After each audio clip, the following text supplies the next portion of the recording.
A final from Philadelphia where the Celtics beat the 76ers 114 to 102.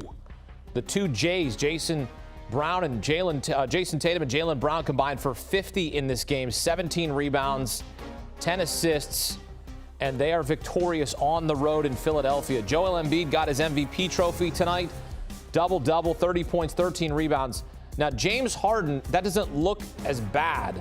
He had 16 and 11. However, it took him a lot of shots to get there. He was 3 of 14. So I'm going to add that up real quickly. That's not good. That's 5 of 28 in the last two games after 45 points. So they got to get him going. And look, 16 points and 11 assists. I mean, we need a little bit more out of you, James Harden, if we're going to win this series. Because it was like Joel Embiid and then, Tyrese Maxey's a great player. Johnny Melton's a good player, but, need some help. Al Horford had 17. He had a big three with 3 minutes to play to put him up by 7. And then it was Jason Tatum who hit another jumper, and that was really kind of the difference down the stretch because it got to within 4 with 4 minutes to play. Joel Embiid hit a bucket, but then it was Celtics rest of way, and they take a 2-1 series lead.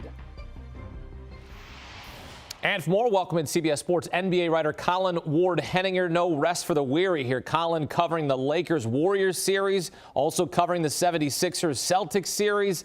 What was the difference for you in this game between Boston and Philadelphia?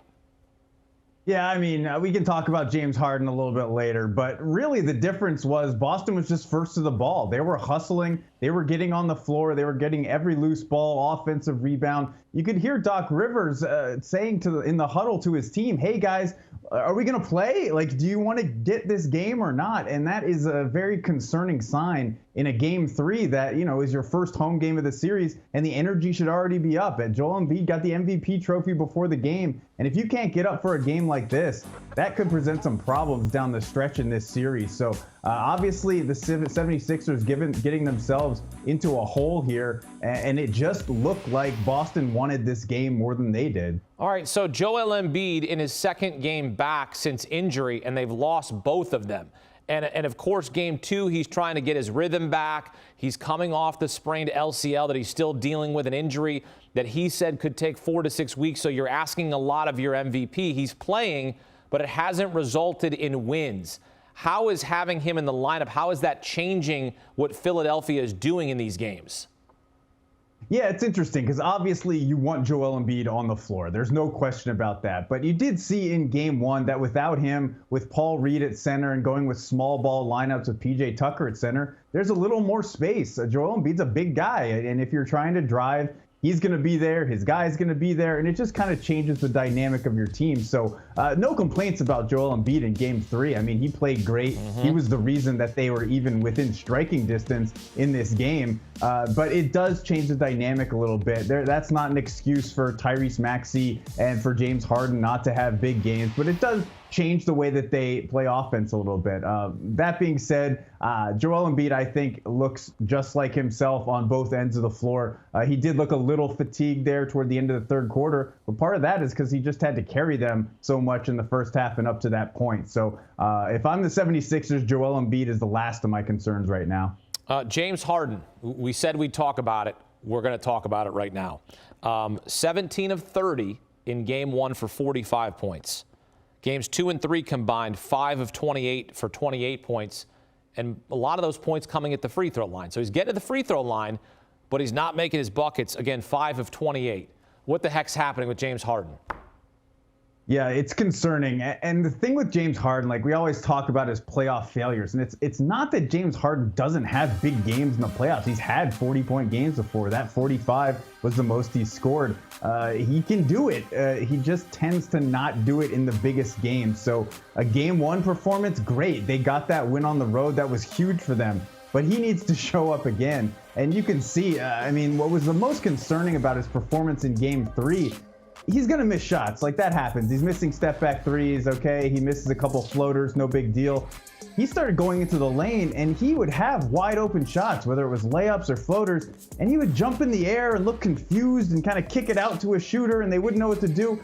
he looked very hesitant. And if he isn't aggressive, we always talk about, oh, Houston, James Harden. Even if he's not scoring like Houston, James Harden, he has to have that mentality that I'm going to score on every single play, because that's what collapses the defense. That's what allows him to get his teammates involved. And if he is not that aggressor in terms of looking for his own shot, and particularly looking for his own shot around the rim, the 76ers just can't survive, because their depth is nowhere near as good as the Celtics. You're absolutely right about that. And the two guys leading the Boston Celtics, the two Jays, Jason Tatum and Jaylen Brown, who combine for a 50-point triple-double, Colin. 50 points, 17 rebounds, 10 assists.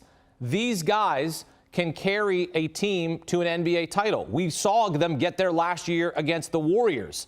What have you seen in their development with another year of playoff experience under their belt, now getting it to a 2-1 series lead? I'm not asking you to get ahead of yourself here, because it's only a 2-1 series lead, but you've seen how they've carried this team. Yeah, absolutely. I mean, we can talk about it now. Like, they have improved. You can tell watching them. Jaylen Brown has tightened up his handle a little bit, even though it's still a little scary for Celtics fans, I'm sure. But really what you can see is knowing when to strike, and that is what all that experience is for. Remember, these guys have been in big playoff games pretty much since their rookie years. They have figured out when it's time to assert themselves, when it's time to get their teammates involved, particularly with the supporting cast, as I mentioned before. That's very good. That has a lot of talent on it. You need to figure out when it's your time to go and when it's your time to distribute. And you could see in Game 3, in the second half, third quarter, Jaylen Brown comes out absolutely on fire, putting his head down, getting to the rim, hitting his fadeaways, getting to his spots. And then when the Philadelphia 76ers made a late push to maybe get back in the game, boom, Jason Tatum fadeaway. Jason Tatum spot up three, the game's over. This is what these guys have learned, and the product of all that experience that they've been through in the playoffs is starting to reveal itself in this series. Did the Celtics prove something to you on this night?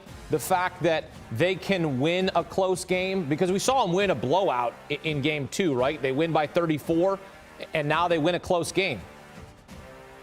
Yeah, absolutely. And the Celtics, they had a great season, but they did not perform very well in the clutch. Like, in clutch games, their net rating and things like that isn't what you would expect of a team of that quality. So to see them do it in the playoffs, particularly, Jason Tatum said after the game, he said, I don't think we really played that well. And that's a good sign for the Celtics. If they can come out with a win in a game that they feel they didn't play well, that is what distinguishes champions from teams that were very, very close. So we're absolutely learning a little bit about the Celtics. We just need to see that they could do it over a complete series rather than just one game at a time. Celtics chasing their 18th NBA title, which would break a tie with the Lakers for most all time.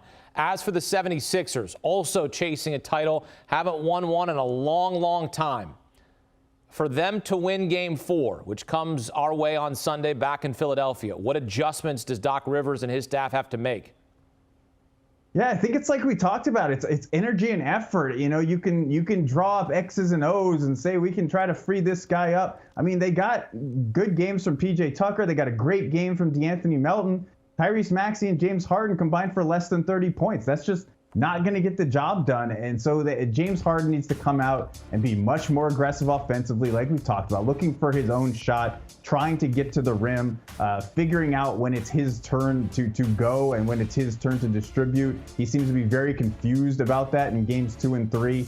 And then Joel Embiid just needs to be Joel Embiid, the best player on the floor, go out and absolutely dominate, because we all know they cannot go down 3-1, losing 2 games at home and heading back to Boston. That's a recipe for disaster. So, we can't say it's a must win, but it is absolutely a must win for the 76ers. Well, Jason Tatum and Jaylen Brown leading the Boston Celtics over Joel Embiid and James Harden in Game 3 to take a 2-1 series lead, and Jason Tatum doing things at the end of this game to close it out. He outscored the 76ers all by his lonesome over the final 3 minutes of the fourth. He outscored them 7-6. And I know it's a 1-point difference, but in the end, it made a big difference as now Boston takes a 2-1 series lead into Game 4 on Sunday. Colin Ward-Henninger breaking it down for us here on CBS Sports HQ. Colin, thanks. So, as we mentioned, Game 4 coming your way Sunday, 3:30 Eastern in Philadelphia. 76ers will look to even up the series and at least protect their home floor and get a split Meantime, Boston going to look for its third win in a row in the series on Sunday afternoon.